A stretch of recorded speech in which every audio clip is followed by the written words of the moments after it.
Good evening. We are pleased tonight to welcome Ashraf Haidari to Wabash, or more precisely, to welcome him back. Ashraf is a diplomat and the former ambassador of Afghanistan to Sri Lanka. He is also an alumnus of this college. His story is a remarkable one, and I would say cause for hope. He came to Wabash in 1997 as a refugee from his native Afghanistan. He grew up on the streets of Kabul. He taught himself high school classes using old books and magazines. And he did all this while learning English and, in the bargain, trying to memorize an Oxford English dictionary. In 1992, his family fled Kabul for Mazar, where he was able to get a job working for the United Nations. Over the next 5 years, he held positions in the World Food Program and with the United Nations High Commissioner for Refugees. But then the Taliban seized power, so he and his family fled to Pakistan. From there, in 1997, after several delays, he made his way to Wabash. While here, he majored in political science, working closely with Professors Melissa Butler, David Hadley, and Scott Himsel. He graduated in 2001. He now serves as the president of a global charitable organization called Displaced International. He is also a distinguished fellow in the School of Politics and Global Studies at Arizona State University and a senior fellow at the World in 2050 Brain Trust. So please join me in welcoming Ambassador Haidari for his talk, Displacement at a Crossroads, Conflict, Climate, and Poverty in a Fragile World.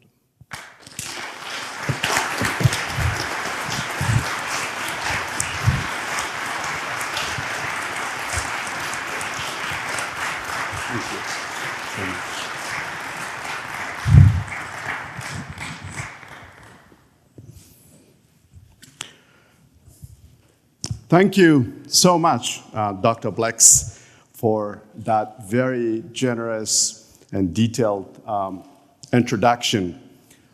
President Feller, Chief of Staff Amadon, my esteemed professors, Dr. Blex, Dr. Butler, Dr. Hadley, and of course other faculty from the time when I studied at Georgetown.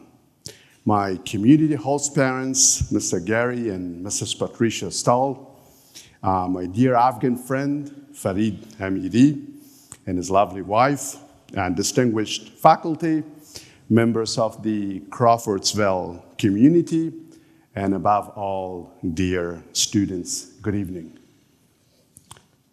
Thank you for welcoming me back home to Wabash. It is a joy and an honor to return after so many years and to witness the many new developments that have further enhanced the beauty and character of this campus.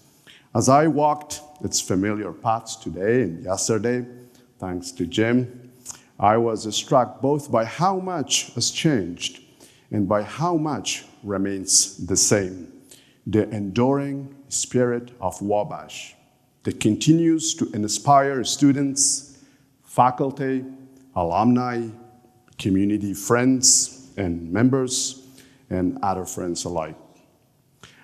Ladies and gentlemen, I want to begin by recognizing President Scott Feller and his dedicated team for their remarkable stewardship of Wabash, which we discussed over dinner tonight. Since taking office, the president has strengthened the college's academic excellence while upholding its deep commitment to diversity and inclusion. I particularly admire your determination to preserve opportunities for international students, including those from fragile and conflicted regions, places like Afghanistan, Somalia, Sudan, South Sudan, DRC, and others. Your leadership reflects a clear awareness of global challenges of forced displacement and migration, ensuring that Wabash remains a place where students from every background can flourish. What makes Wabash truly unique, and what I experienced firsthand, is the web of connections that surrounds each of you, each student, dedicated leadership and faculty, the wider Crawfordsville community, caring alumni across the nation and world, and friends who step in with guidance and support whenever asked. These relationships make Wabash not only a college of rigorous academics, but also a college of character. I have always shared this story with audiences around the world, always stressing how such a supportive network can transform lives. I'm glad to see that this spirit remains strong and well-nurtured under President Feller's leadership. Wabash is also blessed with a chief of staff who is a gifted strategic communicator, ensuring that Wabash stories are told far and wide. He has followed my journey for years, along with those of many others, and helped us share them with Wabash students. And for that, I extend my sincere thanks. Ladies and gentlemen, this is more than policy. It is the living story of Wabash. Every student here benefits from this unique spirit of welcome and support. And my own journey is but one example, and I will share it with you shortly. Ladies and gentlemen, we stand at a crossroads. As of April this year, the world counted more than 122 million people forcibly displaced, the highest in modern history. That means that 1 in every 65 people on earth has been forced to flee their home. Imagine for a moment if 1/3 of Indiana's population were uprooted overnight, carrying only what they could on their backs, with no certainty of shelter, safety, or food. That is the daily reality for millions. Behind these numbers, we all know our children unable to attend school, and I know that firsthand, parents separated from their families, and entire communities stripped of dignity and identity. And their displacement is driven not by one factor, but by three converging forces: conflict, climate, and poverty, the triple crises of our fragile world. 2,500 years ago, Euripides wrote, "There is no greater sorrow on earth than the loss of one's native land." That remains true today. No one leaves home willingly. People flee only when staying becomes more dangerous than the perilous journey ahead. Ladies and gentlemen, the first driver of forced displacement and migration, conflict, remains the greatest. Wars continue to uproot millions. In Sudan and South Sudan, where civil war and famine have displaced entire communities. In Ukraine, where millions of women and children have fled bombardments. In Gaza, where devastation has left families with nowhere safe to go. In Myanmar, where ethnic cleansing continues. In Syria, where major conflict has subsided, but displacement remains one of the most protracted crises of our generation. And in the Democratic Republic of Congo, where cycles of violence force villagers to flee repeatedly. The human toll is crushing, but so Two is the economic toll.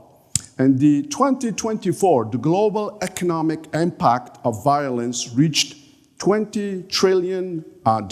Very important, the global economic impact of violence reached nearly $20 trillion, consuming over 12% of the entire world economy. In the 10 most war-torn countries, the cost averaged 37% of GDP, leaving nothing for schools, hospitals, or development. Meanwhile, global military spending had $2.7 trillion in 2024, the steepest annual rise in decades. This is the paradox. The world pours trillions into fueling wars, but leaves humanitarian appeals chronically underfunded. As a result, millions of displaced families go without food, shelter, or protection, while weapons factories boom. Ladies and gentlemen, the second driver is climate. In 2024 alone, disasters triggered 46 million new displacements, the highest annual figure ever recorded. These were not rare events. They were floods sweeping across Pakistan and Afghanistan, droughts emptying farmlands in the Horn of Africa, hurricanes flattening Caribbean communities, and wildfires, even here in the US, forcing evacuations across continents. And climate shocks do not act in isolation. They multiply existing fragilities, pushing already vulnerable societies over the edge. A prolonged drought in Somalia, for instance, led to not only to crop failures, but also to intensified conflict over scarce water and land. In Afghanistan, nearly 9 million people were affected by floods and droughts just last year. Entire villages were swept away, crops withered, and livestock perished. And just weeks ago, a magnitude 6 earthquake struck eastern provinces, killing more than 2,000 people and injuring thousands while displacing families yet again. When disasters strike fragile states, the suffering multiplies. Governments lack the capacity to respond. Infrastructure collapses, and humanitarian access is limited. For many families, displacement ceases to be temporary. It becomes permanent. The third driver is poverty, the silent partner of conflict and climate. Conflict destroys economies. Climate destroys or wipes out livelihoods. Poverty then locks people into cycles they cannot escape. Today, nearly 300 million people worldwide require humanitarian assistance, but funding falls dangerously short. The United Nations requested $44 billion this year, but less than half is in sight and unavailable.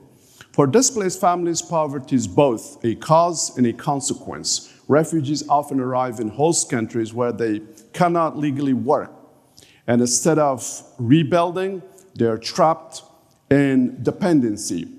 Camps meant to be temporary become semi-permanent. Children grow up without education or prospects, and yet when given opportunity, refugees contribute enormously to their host societies.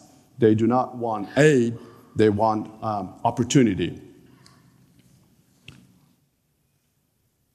Ladies and gentlemen, Afghanistan, my homeland, is a tragic case study where conflict, climate, and poverty collide. Today, nearly 23 million Afghans, half the population, are in need of humanitarian aid. More than 3 million are displaced within the country, while 8 million have fled abroad. Since 2023, over 2.8 million Afghans have been forced back from neighboring countries, Iran and Pakistan, often into conditions of danger and destitution. Pakistan alone expelled nearly 2 million in 2024, with more expulsions expected this year. So this exodus takes place under Taliban rule. where Afghanistan is subjected to the world's only gender apartheid regime.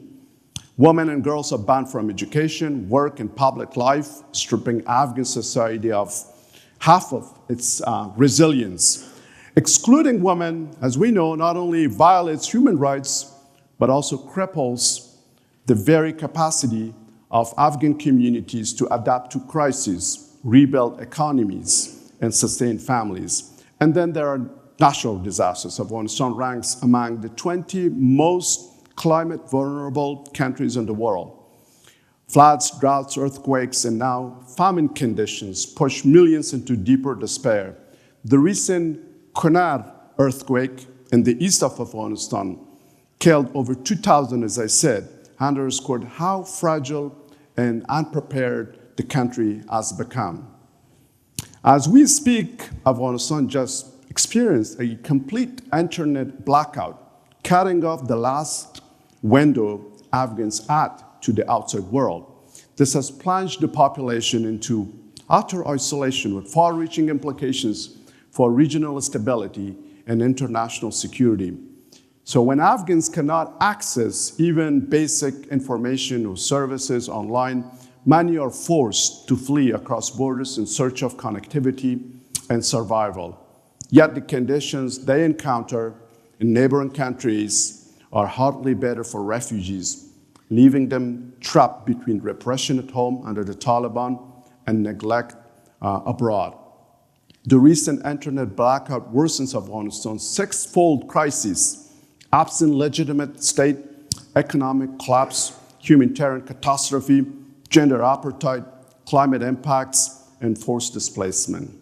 Afghanistan today embodies the convergence of conflict, climate, and poverty. It's not simply a humanitarian crisis, it is a warning of what happens when fragility goes unaddressed for decades. Ladies and gentlemen, let me pause here to share some of my own journey.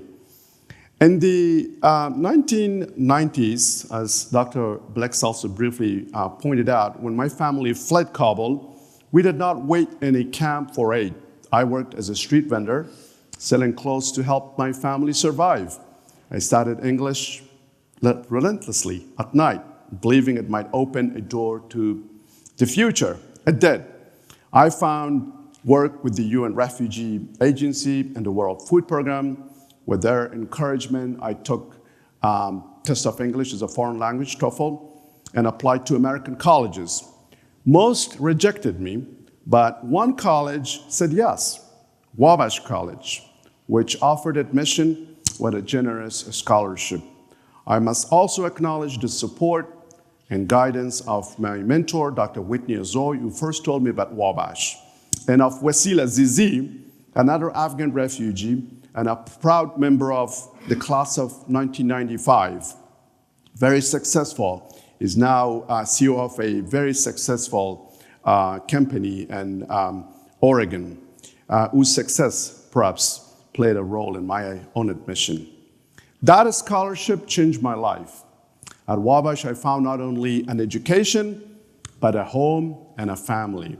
I owe deep appreciation to my host parents, Mr. Gary and Mrs. Patricia Stahl, whose emotional, social, and at times financial support sustained me.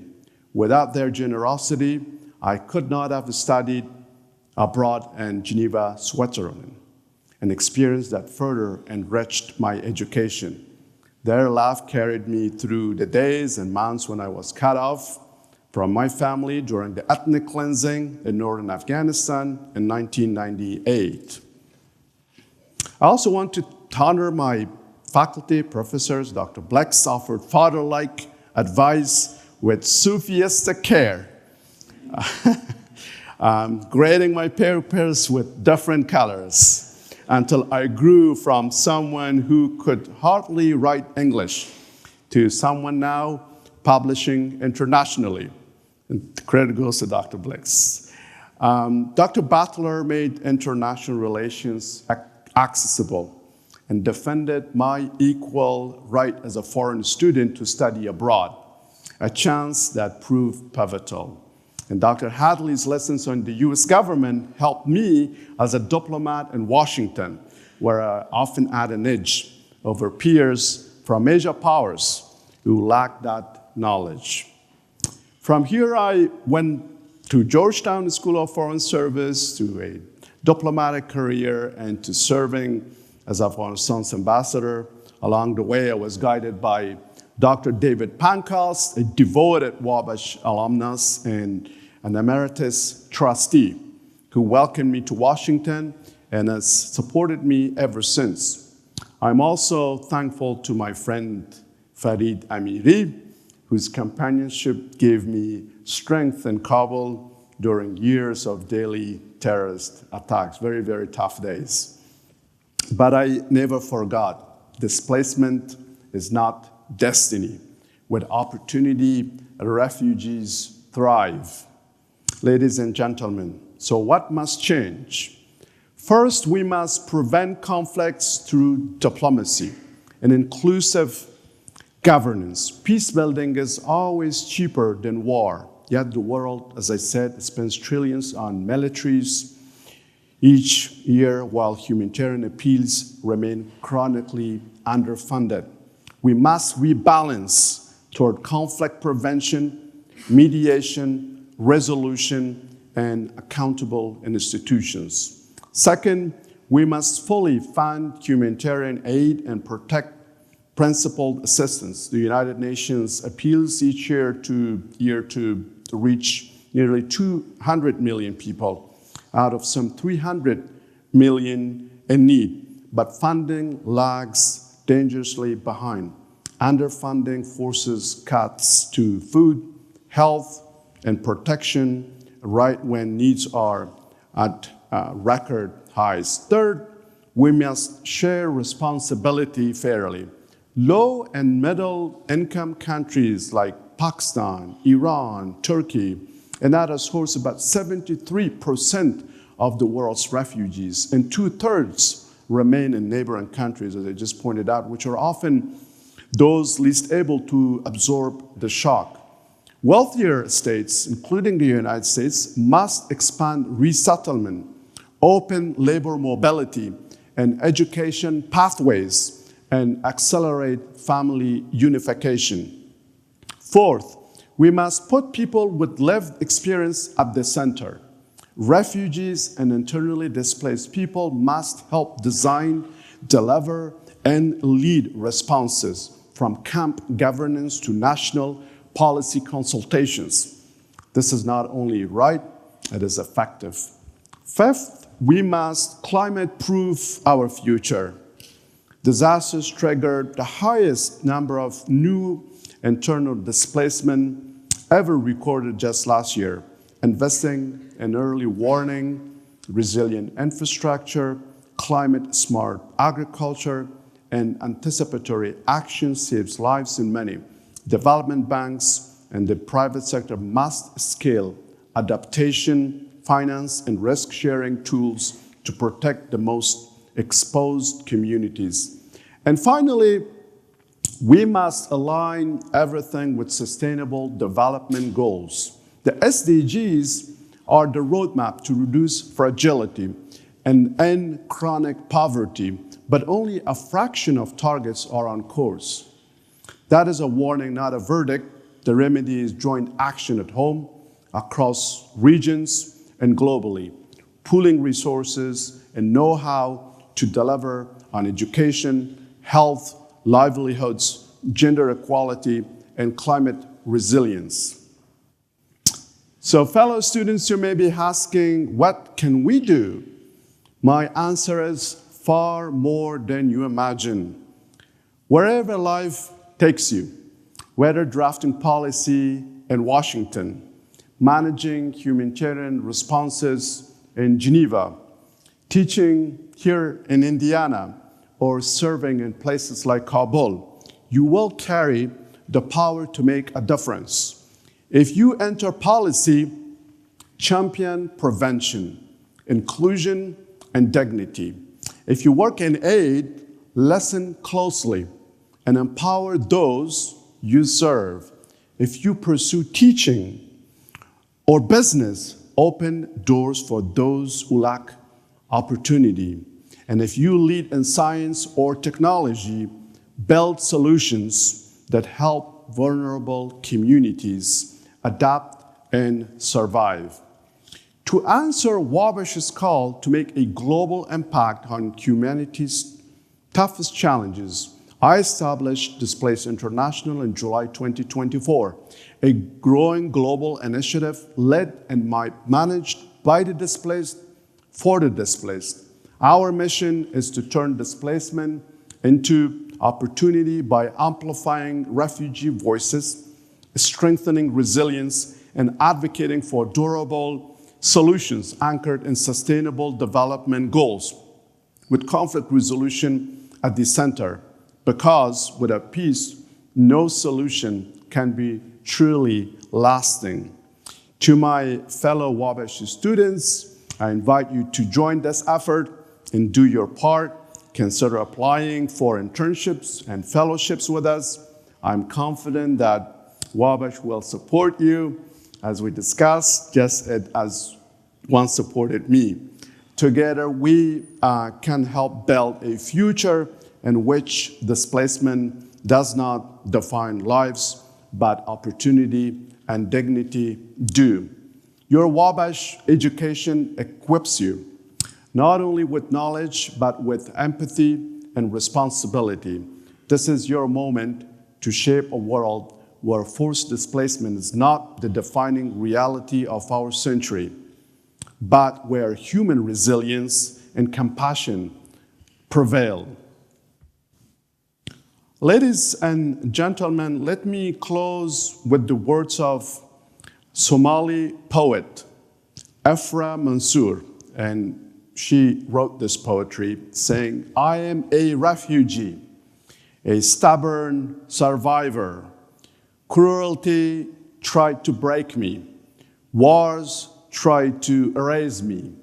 Bigotry tried to silence me. And politics tried to ban me. But still, like time, I stand. Still, like dust, I rise. Still, like hope, I move. Still, like love, I flourish. I'm a refugee, and I heal humanity." These words resonate deeply with me, for I could not have stood here today without those who believed in me, my mentors, professors, host parents, alumni, community friends, and their companions. Together, they embody the Wabash spirit of guidance, generosity, and resilience, a spirit that I carry forward in my work with Displaced International. I also want, again, to recognize President Feller for his wise leadership and the Chief of Staff for ensuring that Wabash stories, including mine, as I said, and those of many others, are shared and celebrated. Your stewardship of Wabash reminds us that Wabash is more than a college. It is a community of character woven together by students, faculty, leaders, alumni, friends, always ready to guide, to support, and to serve when called. That unique spirit endures, and under your leadership, President Feller, it remains strong. So let us all, students, faculty, alumni, and global citizens alike, commit to standing with the displaced, to building a world where no one is forced to flee, and where every person has the chance to flourish in dignity and peace. Thank you, and my very best wishes for your journey ahead. I tried to stay as short as I could, yet say as much as I wanted. I would be delighted to take questions relevant to any parts of the remarks. Thank you very much for your attention.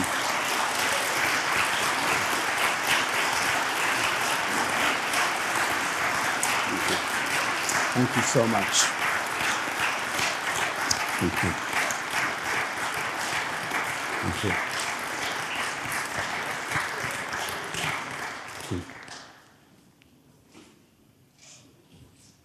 You take this.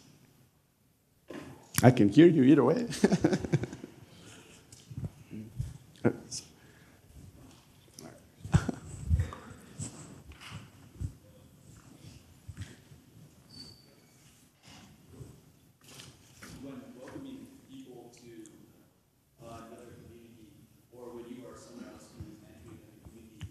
And conflicts arise between people who are already there and the new groups of people entering, how can you convince both groups to choose words over violence?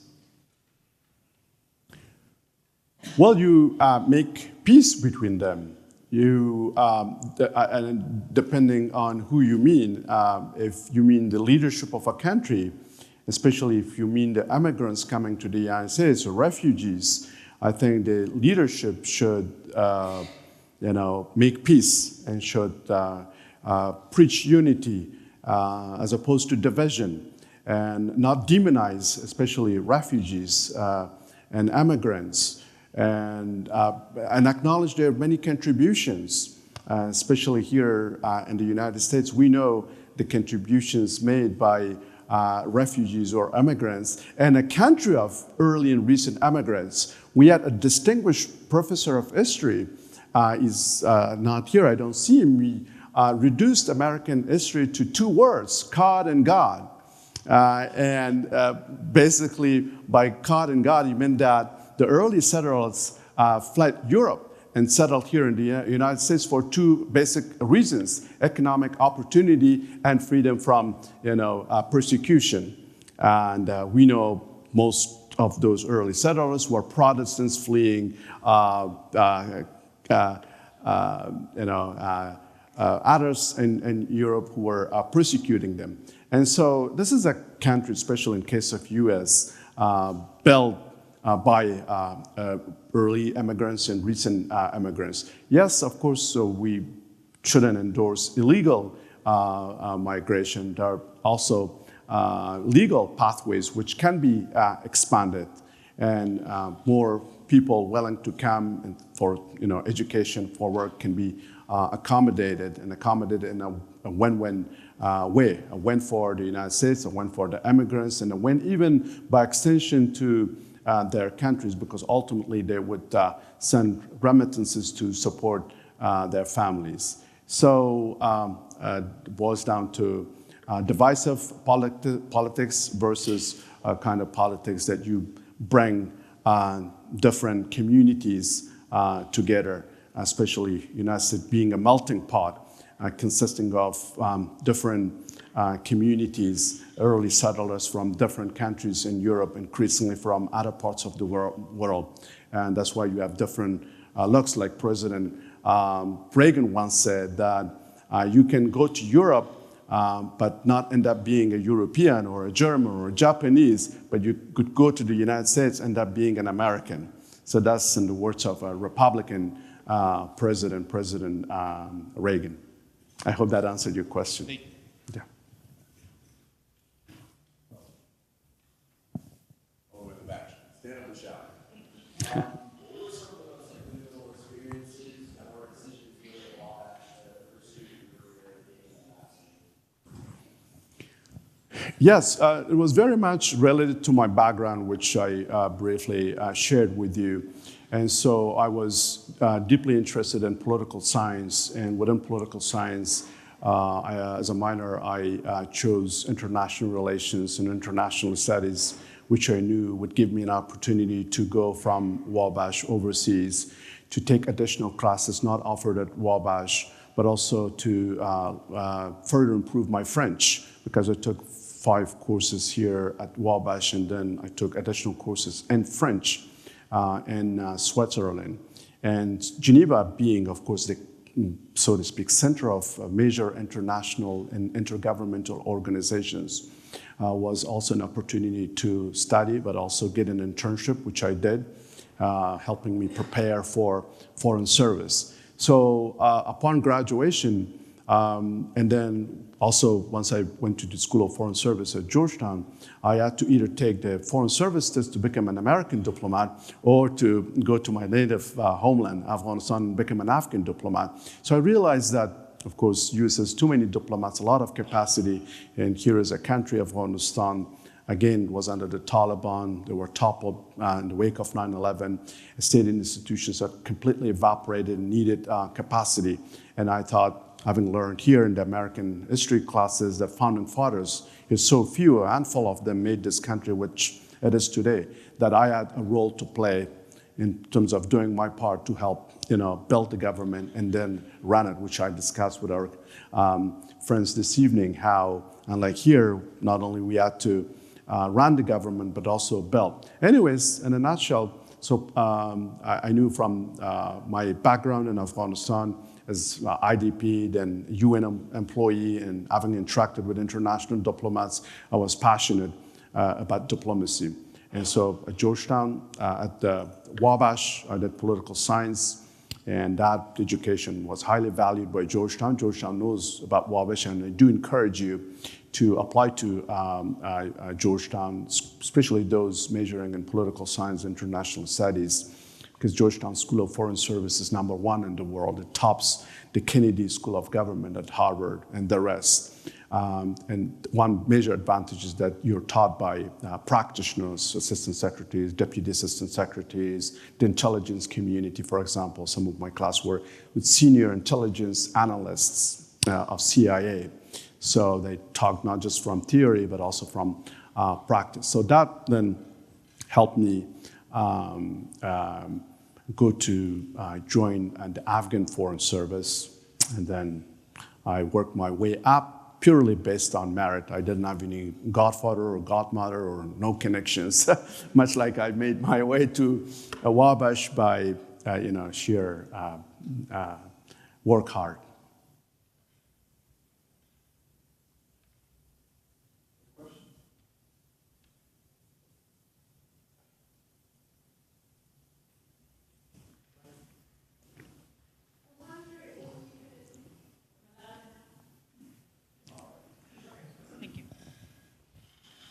I'm very impressed by your work in promoting women's rights. I wonder if you could share why you begin with this issue that women got apartheid in Afghanistan, and why do you pick gender issue as the starting point for your organization? Well, it's just imagine the United States without perhaps over half of its population.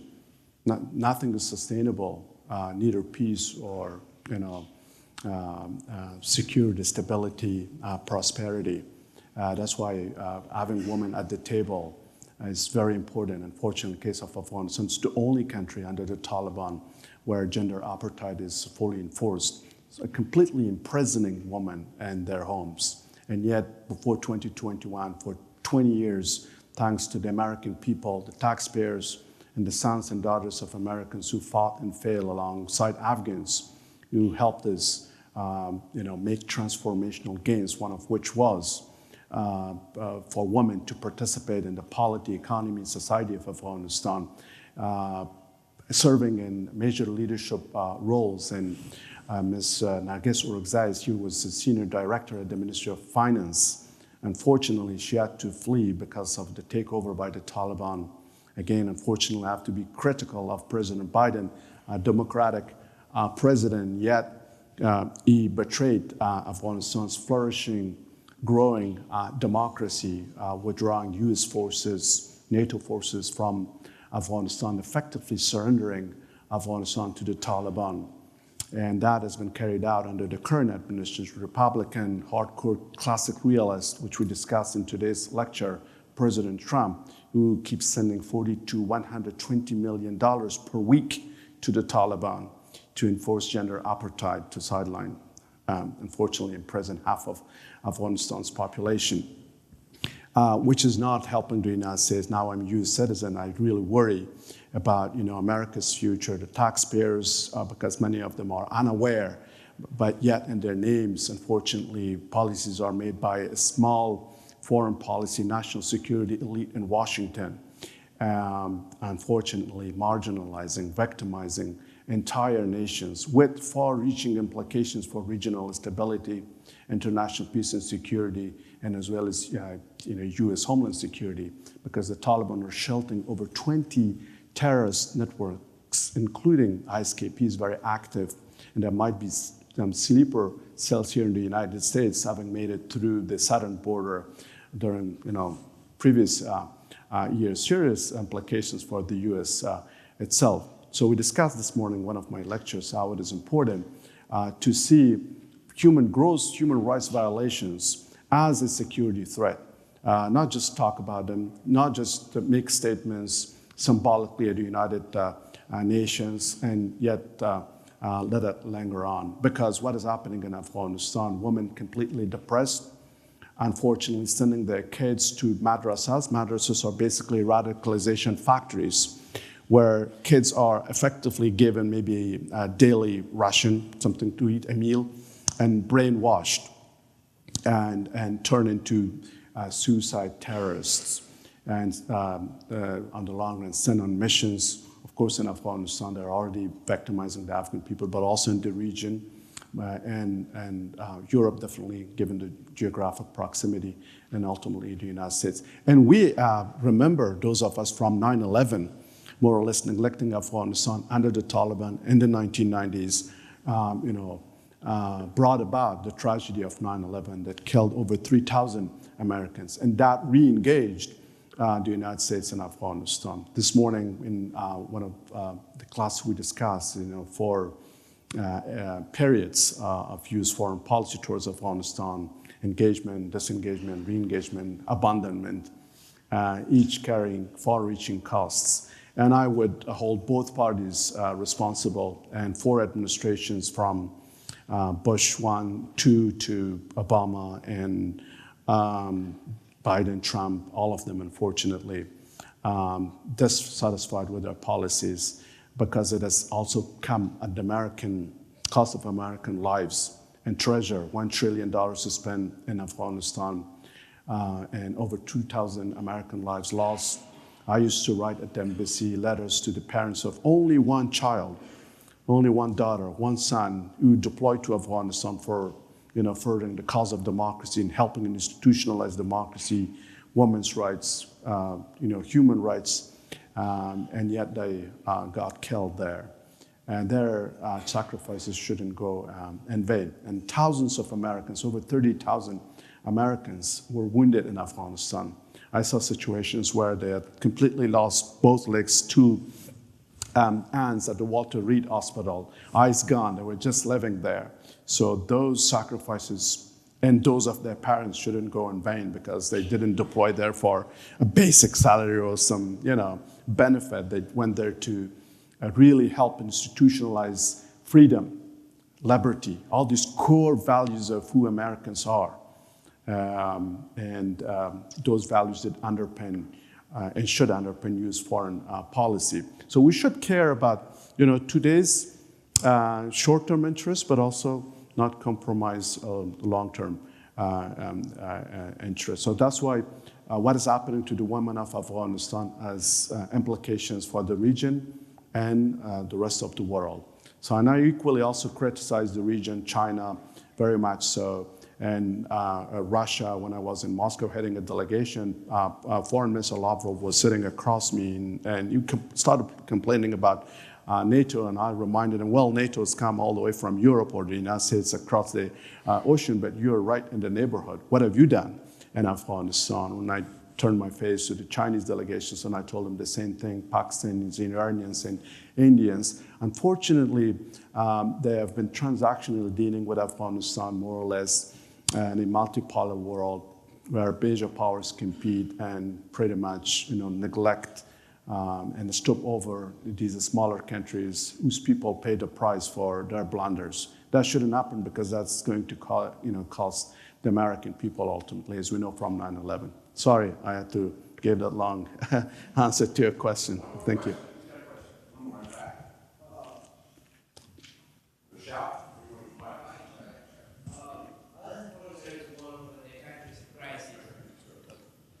Thank you. How does the foreign service work when the country's in crisis? I'm from Argentina, so I'm used to crisis.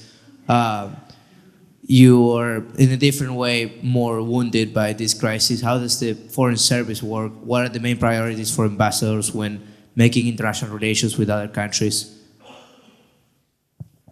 How does foreign service work? Foreign service. How do you engage other countries? Well, every country has a foreign policy and foreign policy objectives based on national security interests. So a diplomat is multiple things at the same time. So a diplomat has to wear different hats, especially as head of delegation, as an ambassador, you have different sections, commercial, economic, defense, military, and as well as cultural public diplomacy, engaging with the people of the country where you serve, your nation, as well as also with the government, advancing your foreign policy objectives and goals based on national security interests. So, and at different levels of diplomacy or foreign service, whether you start as an attaché in most cases, and then you upgrade to the third secretary, second secretary, first secretary, and then to counselor, and then to minister counselor, and then minister. The ambassador carries the title of minister, is a kind of sometimes equal to a minister, cabinet secretary level, but sometimes even more. And so when a crisis happens, of course, you get guidance and instructions from back home, but sometimes you're a proactive diplomat, then especially coming from a country that is fragile, weak state institutions. In most cases, I wouldn't wait. If, say, for example, an earthquake struck Afghanistan, then I wouldn't wait for the capital to send me a cable to tell me what to do. I would immediately get to work, talk to media, raise awareness, identify potential donors, make an appeal, and write an op-ed, immediately place it to raise global awareness. And even although I was serving in Sri Lanka, but I had roots here in Washington, and so I put that to work.